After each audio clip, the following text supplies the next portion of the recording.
यह प्रतीत होता है कि अगर बच्चे 100% आ जाते हैं, वैसी स्थिति में बच्चों को बैठने की सुविधा उपलब्ध नहीं हो पाती है। और तो यूजी और पीजी में 11,675 स्टूडेंट हैं और यूजीसी के नियमानुकूल 40 छात्र पर एक शिक्षक का होना आवश्यक है, किंतु शिक्षकों की संख्या 55 है, जिसमें 4 शिक्षक अभी जो गेस्ट टीचर थे वो विद्यालय में बीपीएससी से शिक्षक बन गए हैं। तो 51 है और पोस्ट सेंक्शन 108 है। सरकार का निर्देश जारी हुआ है, 3 दिन से अधिक बच्चे अनुपस्थित रहते हैं तो उन्हें सुकौज पूछा जाए और इसके बाद उनका नाम काट दिया जाए। पुनः उच्च शिक्षा में सुधार को लेकर अब शिक्षा विभाग गंभीर रूप से अख्तियार कर रहा है।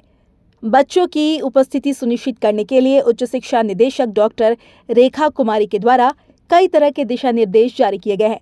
लगातार 3 दिन अनुपस्थित रहने वाले छात्रों का नाम काटने के साथ ही 75% उपस्थित नहीं होने पर एडमिट कार्ड नहीं देने का फरमान जारी किया गया है। उच्च शिक्षा निदेशक के इस आदेश के बाद कॉलेज में छात्रों की उपस्थिति बढ़ गई है, लेकिन इंफ्रास्ट्रक्चर और संसाधन के अभाव में बच्चों को गुणवत्तापूर्ण शिक्षा नहीं मिल पा रही है। समस्तीपुर के सबसे पुराने महाविद्यालय समस्तीपुर कॉलेज समस्तीपुर की स्थिति जान लीजिए। इस महाविद्यालय में विज्ञान और कला संकाय की पढ़ाई होती है, जहां यूजी और पीजी में कुल 11,675 छात्र छात्राएं नामांकित हैं, जबकि इंटर में 2,048 बच्चे पढ़ते हैं। शिक्षकों की बात करें तो इस महाविद्यालय में शिक्षक के 108 पद सृजित है, जबकि वर्तमान में सिर्फ 51 शिक्षक कार्यरत हैं। इस महाविद्यालय में AIH विषय में करीब 150 छात्र और मैथिली विषय में 7 छात्र हैं, लेकिन इन विषयों में एक भी शिक्षक नहीं है। बॉटनी सब्जेक्ट में यूजी और पीजी मिलाकर सिर्फ 1 शिक्षक है। अन्य विभागों की स्थिति भी बहुत अच्छी नहीं है। यूजी और पीजी 2 से 4 शिक्षकों के भरोसे चल रहे हैं। महाविद्यालय के प्राचार्य डॉक्टर बीरेंद्र कुमार चौधरी का बताना है कि उच्च शिक्षा निदेशक के आदेश में 25 बच्चों का नाम काटा गया है, जबकि 7 बच्चों को शो कॉज नोटिस दिया गया है। छात्रों की उपस्थिति को लेकर जारी निर्देश को प्राचार्य सही ठहरा रहे हैं, लेकिन उनका कहना है महाविद्यालय में क्लासरूम और शिक्षकों की घोर कमी है। 100% उपस्थित होने पर बच्चों को बैठने की जगह भी उपलब्ध नहीं हो सकेगी। दूसरा बड़ा कारण विश्वविद्यालय के द्वारा कॉलेज में नामांकन की केंद्रीय प्रक्रिया है। इसके कारण मधुबनी, दरभंगा, बेगूसराय जिले के बच्चों को समस्तीपुर जिले में दाखिला लेना पड़ रहा है। ऐसे में आर्थिक रूप में कमजोर बच्चों को परेशानी का सामना करना पड़ता है। प्राचार्य का कहना है महाविद्यालय के स्थापना के समय जो पद सृजित किए गए थे उसमें बढ़ोतरी करना तो दूर, जो पद खाली हुए उस पर भी नए शिक्षकों की बहाली नहीं की गई। वहीं कॉलेज में पढ़ने वाले छात्र छात्राएं उपस्थिति को लेकर जारी आदेश को तो सही बता रहे हैं, लेकिन उनका कहना है कॉलेज में इंफ्रास्ट्रक्चर और शिक्षकों का अभाव है। इस महाविद्यालय में कई विषयों में शिक्षक नहीं है। क्लासरूम के साथ साथ मूलभूत सुविधाओं का अभाव है। दूर दराज के महाविद्यालय में नामांकन मिलने के कारण उन्हें रेगुलर क्लास अटेंड करने में दिक्कतों का सामना करना पड़ता है। सरकार का निर्देश जारी हुआ है, 3 दिन से अधिक बच्चे अनुपस्थित रहते हैं तो उन्हें सुकौज पूछा जाए और इसके बाद उनका नाम काट दिया जाए। पुनः अगर कारण स्पष्ट कारण अगर बताते हैं तो उनका नाम जोड़ दिया जाए। तो हम लोग इस प्रक्रिया को प्रारंभ कर दिए हैं। अभी कल का जो डाटा है उसमें हमने 60 बच्चों को सुकौज पूछा गया है और 25 बच्चों का नाम काटा गया है। वैसे बच्चे हैं जो नहीं आते हैं, बराबर नहीं आते हैं, तो ऐसे बच्चों के नाम काटने की प्रक्रिया शुरू हो गई है। सुकौज पूछने की प्रक्रिया कॉलेज में से शुरू हो गई है। लेकिन मैं यह भी कहना चाहता हूं कि बच्चे 75% उपस्थिति अनिवार्य है और यह सराहनीय कदम है, किंतु 75% उपस्थिति के पीछे यह भी आवश्यक है कि वर्ग की संख्या अधिक से अधिक हो, जहां बच्चों को बैठने की व्यवस्था हो।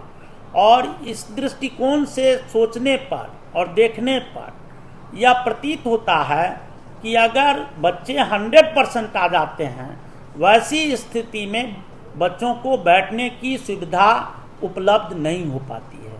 और दूर दूर के बच्चे हैं, गरीब बच्चे हैं, जो आने में उनको दिक्कत होती है।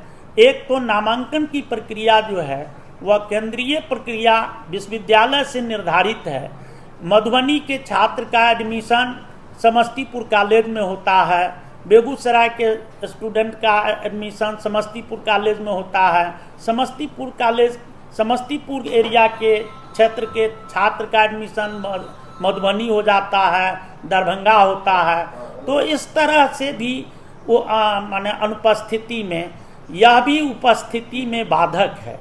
इसलिए हम चाहेंगे, अनुरोध करेंगे कि नामांकन में क्षेत्रीयता को बढ़ता जाए, क्षेत्रीय बच्चों की प्राथमिकता दी जाए, जिससे उपस्थिति स्वतः बढ़ेगी और नाम काटने की स्थिति कम आएगी।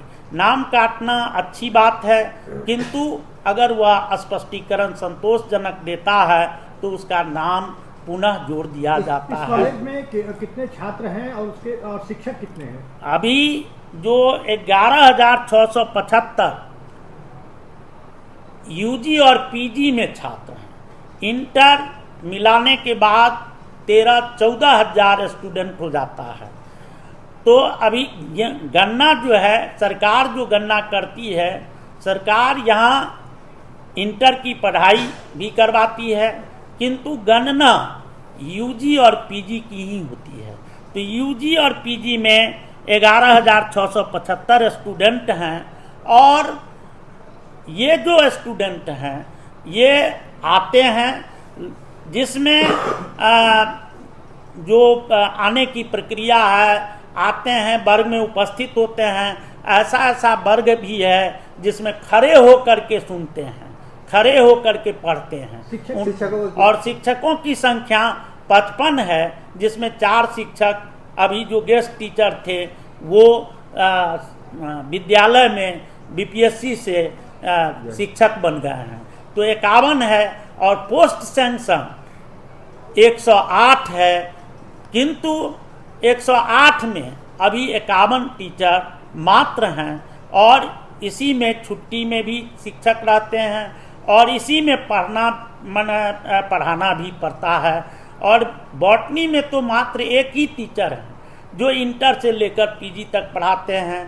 तो इस तरह की जो प्रवृत्ति है, हम सरकार से अनुरोध करते हैं आप लोगों के माध्यम से कि सर्वप्रथम सरकार का ध्यान कॉलेज में वर्ग की संख्या बढ़ाने में, वर्ग कक्ष बनाने के लिए संसाधन उपलब्ध कराना आवश्यक है, और सरकार इस पर पहल करे।